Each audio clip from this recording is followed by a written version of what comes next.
In a quiet corner of an ancient, bustling city, lived a humble man named Ibrahim. He wasn't a famous painter, nor a wealthy one. He was simply a man who poured his heart onto canvas.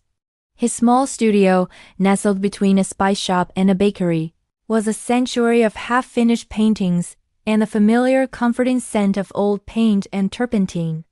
Every single day, Ibrahim's routine was the same. He would rise before the Fajr prayer, his heart turning to his Creator in the quiet stillness of the dawn. After his prayers, he would pick up his brushes, his soul ready to translate faith into color. But as the days turned into weeks, and weeks bled into months, not a single painting found a new home. The vibrant landscapes and intricate calligraphy he so lovingly created remained unseen, unappreciated. The vibrant colors on his canvases stood in stark contrast to the fading color of his own life.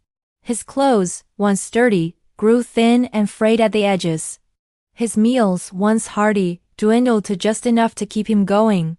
A chilling whisper of despair began to creep into the corners of his mind, and the bright spark of hope he once held so dear began to flicker and fade.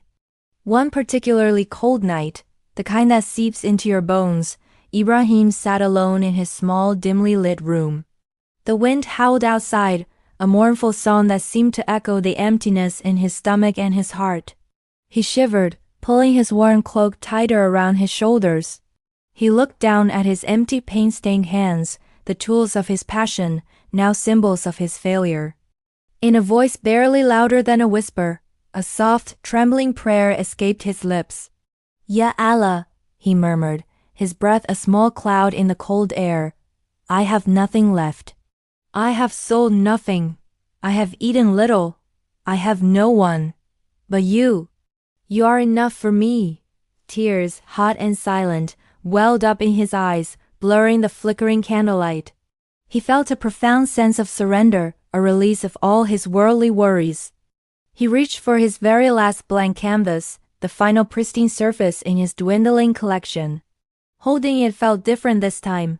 It wasn't a symbol of a new beginning, but of an end. "This will be my final painting," he resolved, his voice firming with a strange sense of peace. "After this, I will give up this dream." That night, something shifted. As he dipped his brush into the paint, the single candle beside him flickered and danced.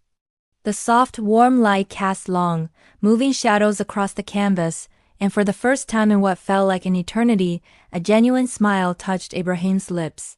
He wasn't painting for money. He wasn't painting for fame or recognition. He was painting for Allah. He was pouring his trust, his pain, and his ultimate hope onto the canvas. His hand moved with a newfound purpose. He began to paint a sunrise. Not just any sunrise, but a magnificent explosion of gold and pure radiant light, bursting through a thick blanket of dark, stormy clouds. It was the visual representation of hope after a long, arduous night. It was a promise of a new day. And beneath this powerful image, with a steady hand, he wrote a single, elegant word in Arabic calligraphy: sabr, patience. When the first rays of the true dawn broke the horizon, mirroring the painting he had just created, Ibrahim felt a sense of completion he had never known. He carefully carried his final creation outside and placed it by the door of his small shop, letting it lean against the weathered stone wall. He didn't wait for a customer. He didn't linger with expectation. Instead, he turned and walked towards the masjid for the morning prayer, his heart light and unburdened. After the prayer, as he made his way back through the slowly awakening streets, he noticed something unusual. A crowd had gathered near his shop. At its center stood a wealthy-looking man, dressed in fine robes, completely captivated by the painting. He was a well-known businessman, a man of numbers and contracts, not typically an art lover. But the painting of the sunrise, of Sabr, had spoken to a part of his soul he didn't know was listening. It resonated with a struggle he was privately facing, a storm in his own life for which he desperately needed to see a sunrise. The man saw Ibrahim approaching and turned to him, his eyes still holding the emotion the painting had stirred. "Who made this?" he asked, his voice soft and filled with respect. "I did," Ibrahim replied quietly, his heart beginning to beat a little faster. The man smiled, a warm, genuine smile. "How much for this piece?" he asked. Ibrahim hesitated for a moment. This painting was different. It wasn't a product to be sold. It was a prayer made visible. It's not for sale," Ibrahim said, his voice surprisingly steady. "It's for Allah." The wealthy man's smile widened. He looked from the painting to Ibrahim, a deep understanding passing between them. "Then let me do something for the sake of Allah," the man declared. "Let me buy all your other paintings. And more than that, let me help you open an art school right here. A place where you can teach others this gift." Ibrahim stood there, frozen. The sounds of the city faded into a dull hum. He couldn't speak. Tears, this time of overwhelming gratitude, rolled freely down his face.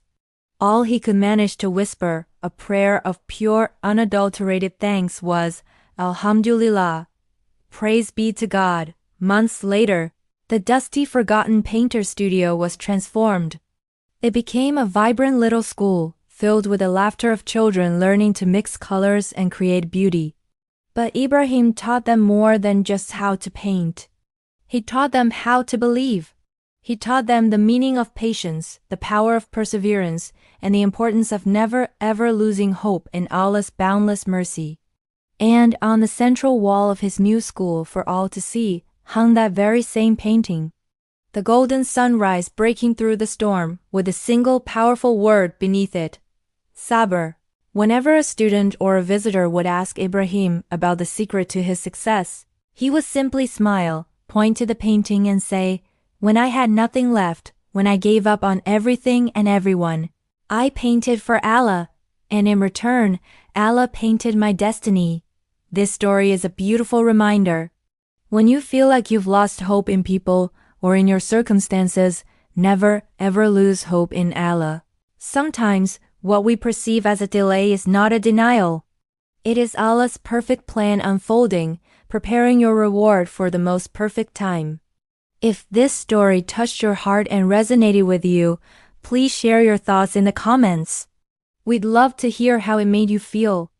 And don't forget to like this video, share it with someone who might need to hear this message, and subscribe to our channel for more heart-touching and inspiring stories. Thank you for watching.